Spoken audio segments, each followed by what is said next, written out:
Thank you, Annalise, for the introduction, and then thank you guys for attending the seminar. So today, hold on a second.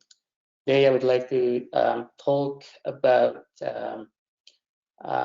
some properties of mixed Rossby-gravity waves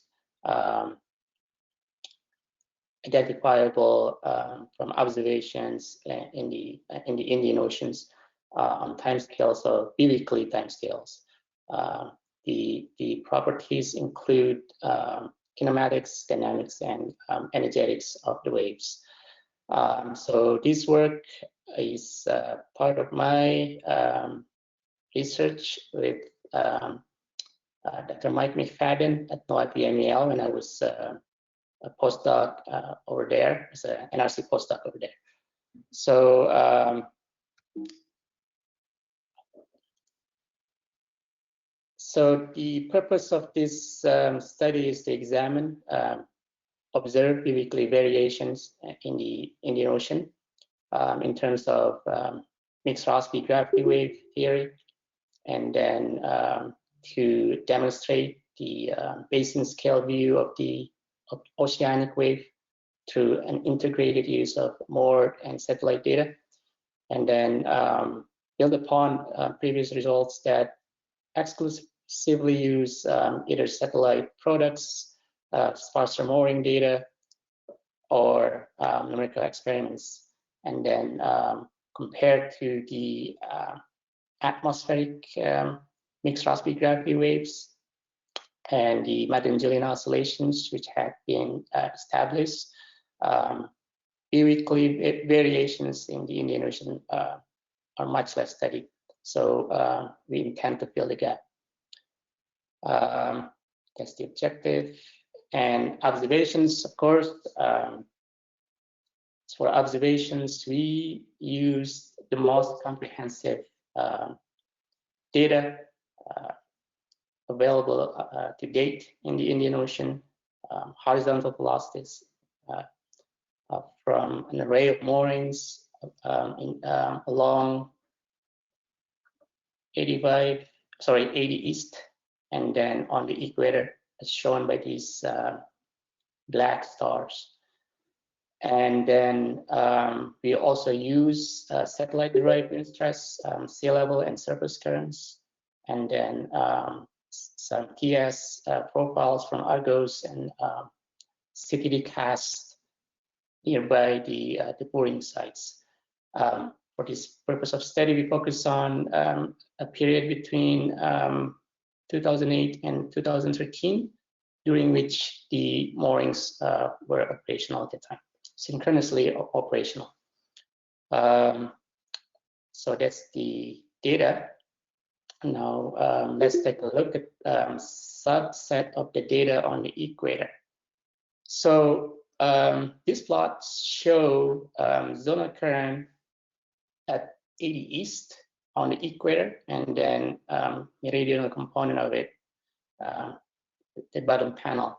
So it's clear that the zonal currents are characterized by monthly or longer timescales variations, such as the Whitney jet, for example, here, and then Kelvin waves, of course, and then the MGO oceanic response, and so on, which have been documented in lots of studies.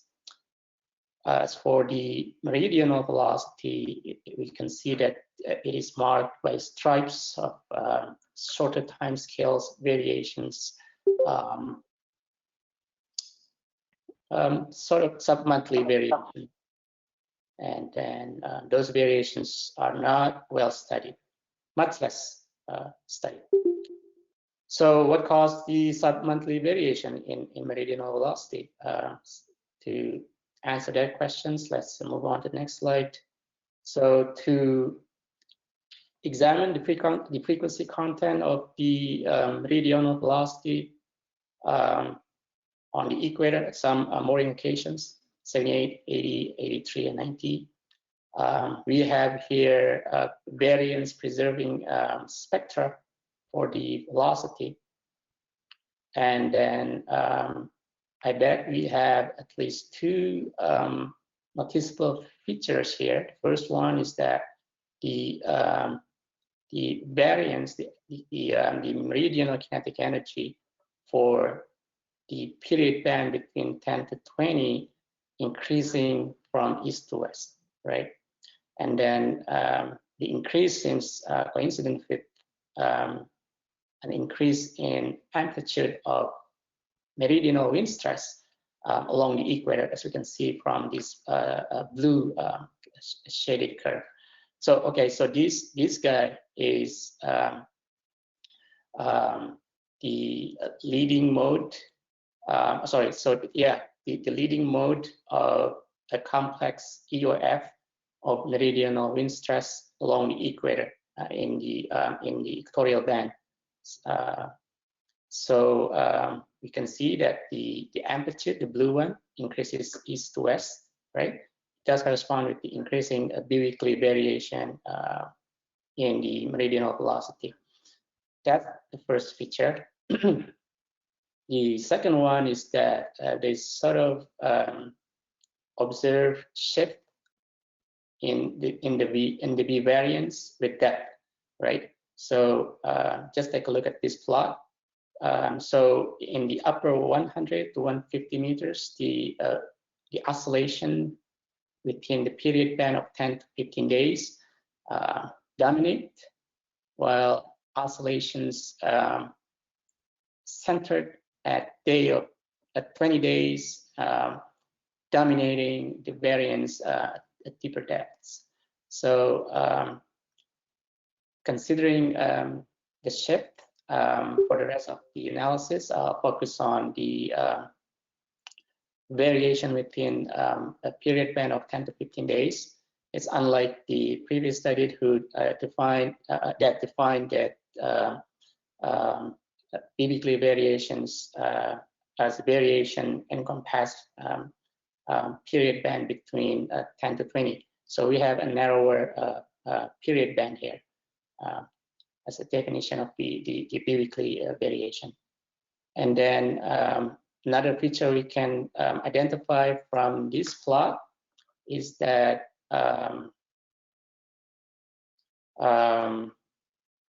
well, maybe we can move on to the next slide for details of that.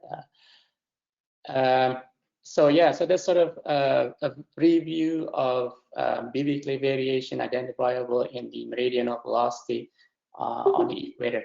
Now I want to take you all to have a look at the frequency content of the velocities at the moorings along 80 east.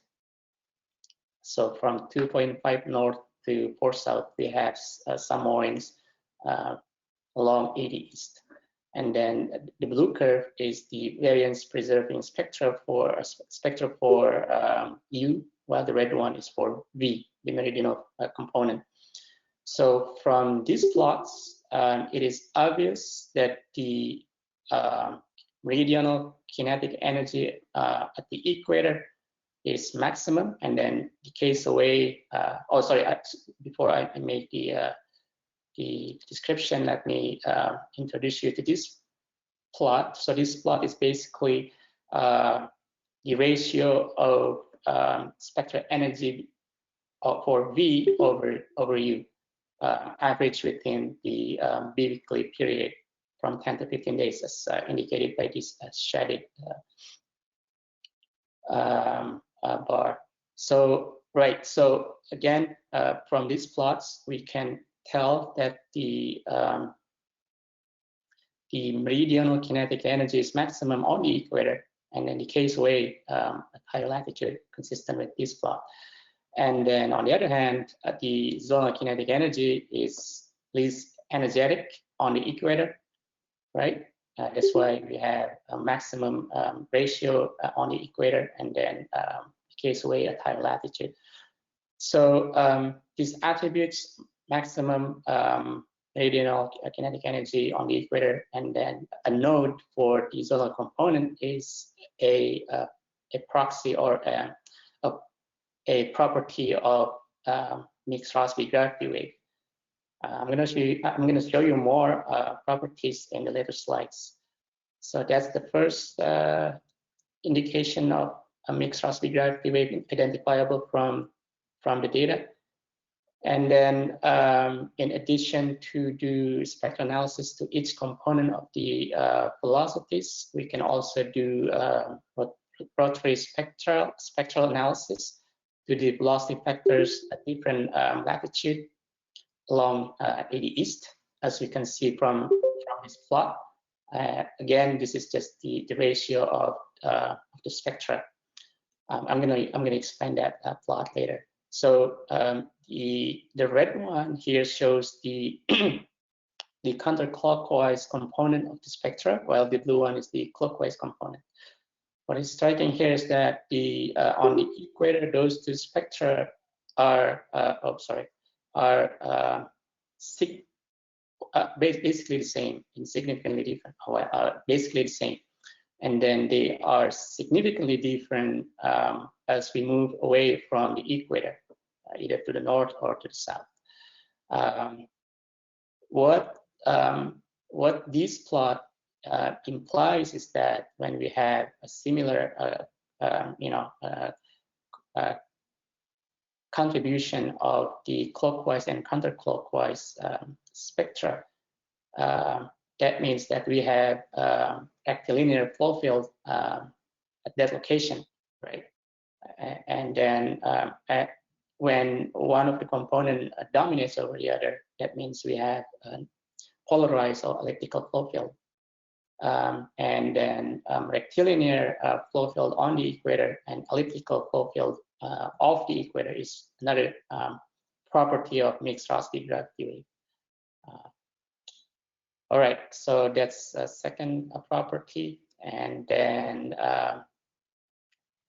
a coherence analysis between the orthogonal velocities would also do well to give us a hint of mixed Rossby-gravity waves.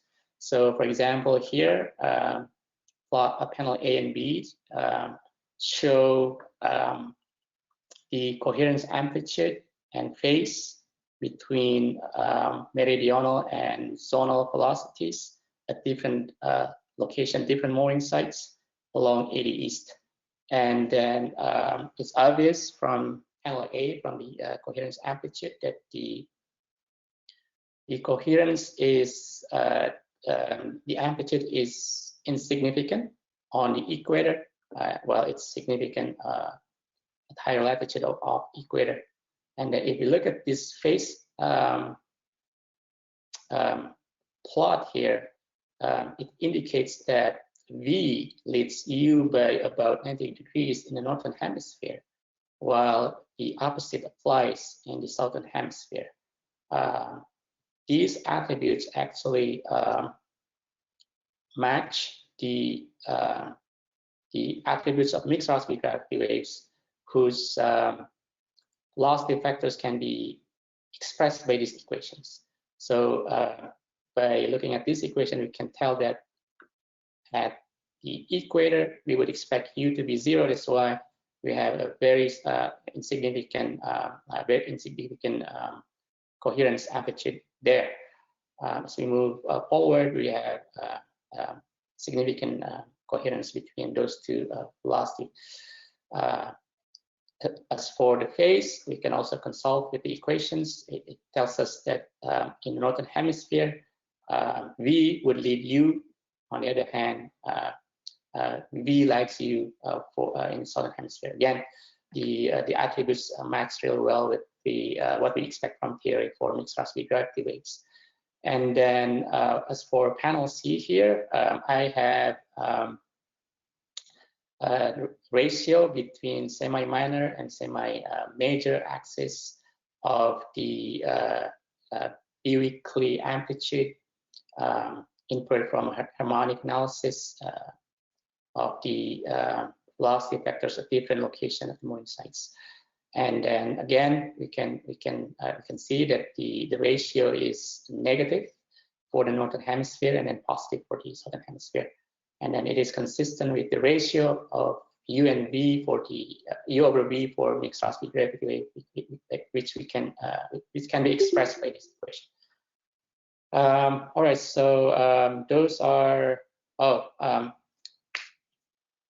if we linearly fit the dots, the observed ratio, we get this fit line, and then the line closely approximates the theoretical line for the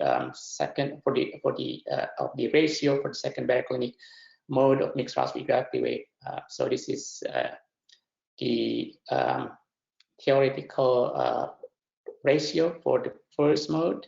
This is for the fourth mode, second mode, and third mode. It looks like the observation lines up well with the second mode. So that's what we learned from this plot. And then to further compare the meridional structure of observed biweekly variations along 80 East and the theoretical structure of mixed Rossby-gravity waves, we apply a multivariate EOF analysis to the velocity vectors at different mooring sites along 80 East.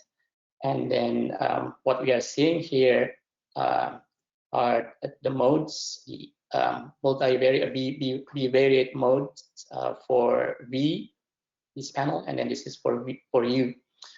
And the modes indeed confirm that the meridional structure of the biweekly variation identified, or observed in the horizontal data currents match reasonably well with the characteristics of horizontal currents associated with mixed Rossby-gravity waves, such as symmetric meridional velocity on equator, about equator, and then for B, and then anti-symmetric zonal current about the equator. And then if we fit the real part of the eigenfunctions of the horizontal current associated with the mixed Rossby-gravity waves, we would end up with this solid curve, and then we would get the separation constant of about 1.6 to 1.8 meters per second. And then the fit profile again lines up quite well in between the meridional structure for the first and second baroclinic mode, particularly the second mode, as you can see from this plot. Particularly for U, it lines up quite well with the second mode. So yes, so the fitted meridional structure approximates the eigenfunctions for the gravest for the two lowest modes mode of mixed Rossby-gravity waves.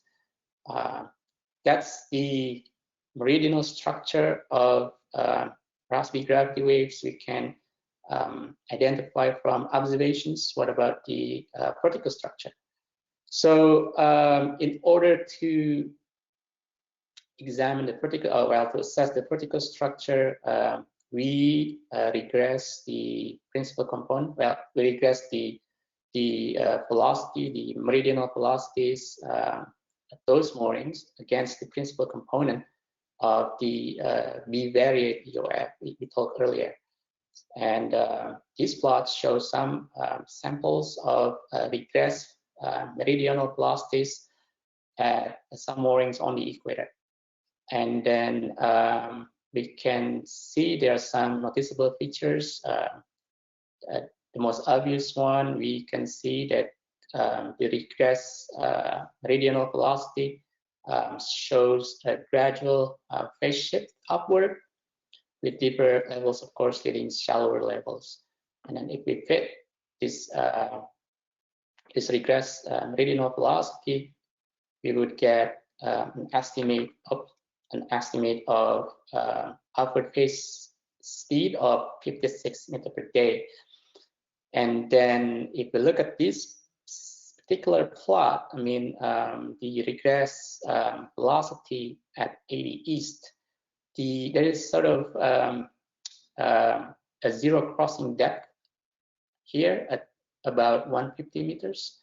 And then that actually corresponds really well with the shallowest, the topmost zero crossing depth for the second baroclinic mode, as you can see here, inferred from a normal mode decomposition of stratification we have in the Indian Ocean based on Argo and then CPD data. So this indicates that second mode dominates over other modes in regulating or in dictating the biweekly variations. Of course, this upward phase propagation itself indicates that multi-modes govern the variations, but of those modes, the second mode is the most dominant. This is consistent with the previous slides I showed you. And then, if we look at this regress velocities, we could also see that there is, in addition to upward phase propagation, we could also see there is westward phase propagation, right? Because the regress velocity at 90 east leads back at 80 east by a couple of days. That would translate into a westward phase propagation with a phase speed of about 3 meters per second. I'm going to talk about this westward phase propagation in a couple of slides, in the next slides.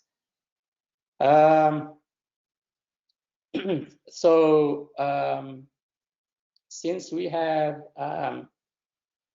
data at several moorings along the equator, those velocities data allow us to derive a dispersion relation and compare the observed dispersion relation with the dispersion relations attributed to vertically and zonally propagating waves at the equator expected from theory. And then what we have here is the dispersion diagram, omega versus k, so frequency against zonal wave number inferred from coherence analysis of meridional velocities at multiple pairs of mooring sites along the equator. So the dots show the dispersion diagram, the observed dispersion diagram inferred from the observations. And then it's obvious that most of the dots show negative k values that indicate that there is a westward phase propagation. And then, this guy indicates the mean values of these clouds of dots. And then if we fit this cloud of dots with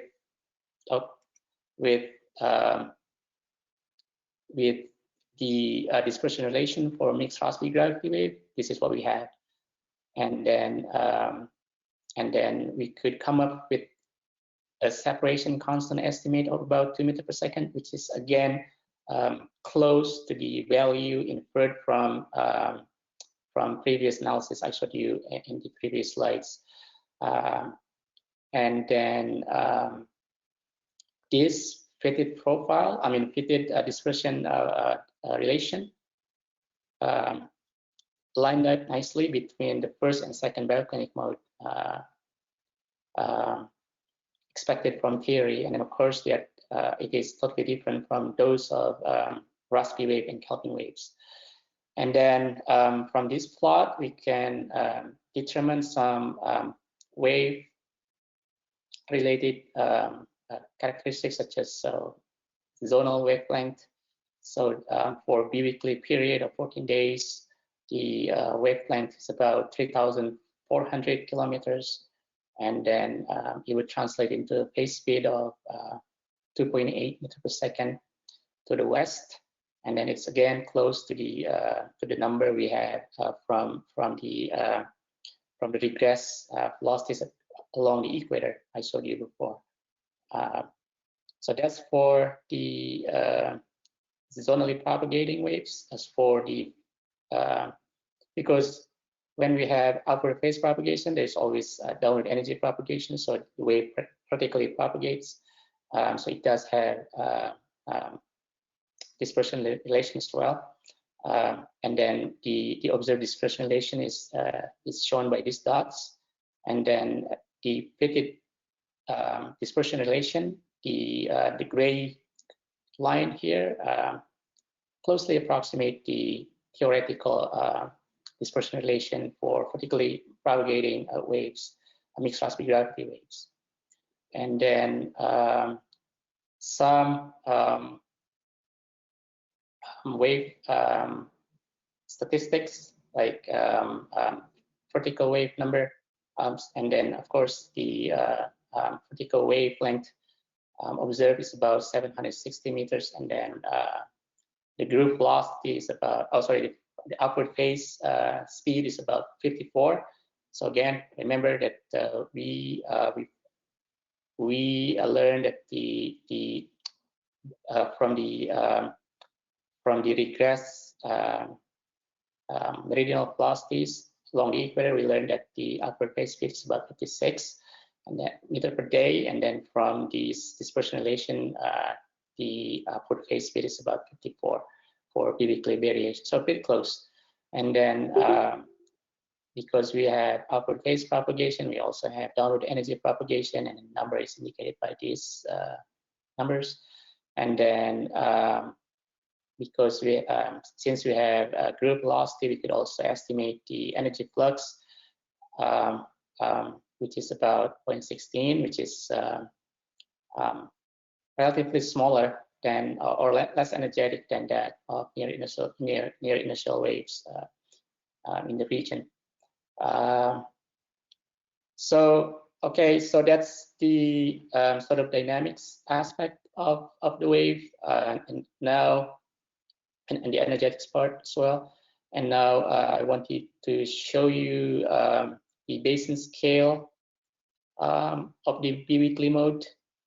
So to get the basin scale, we use we regress the sea level, the color, and then surface currents across the basin against that principal component of the first EOF between U and B along this 80 east, and then the pattern of the regressed sea level and then surface currents appear to resemble that of mixed Rossby-gravity waves expected from theory. So at day zero, lag zero, when we have northward symmetric velocities along 80 east, the velocities correspond with anti-symmetric sea level to the east and to the west. And then we can also identify from this plot that the observed biweekly mixed Rossby-gravity wave has a wavelength, zonal wavelength of about 3,800, which is again pretty close to that estimate from the dispersion relation.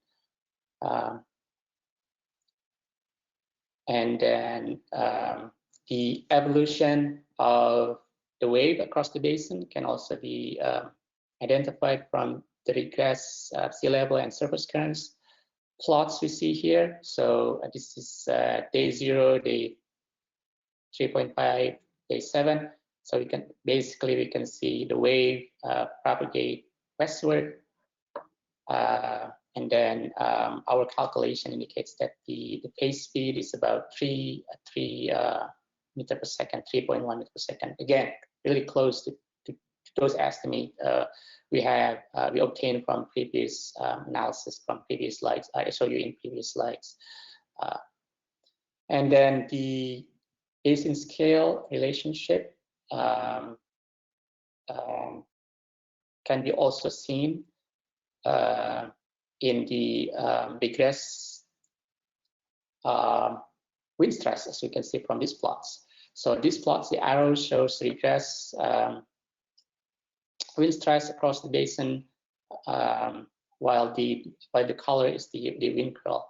So at day 0, when we have a northward velocities, symmetric northward velocities detected along ADEs at the moorings, the velocities correspond with this southerly or northward wind stress, and then they are flanked by vortical motion to the east and to the west.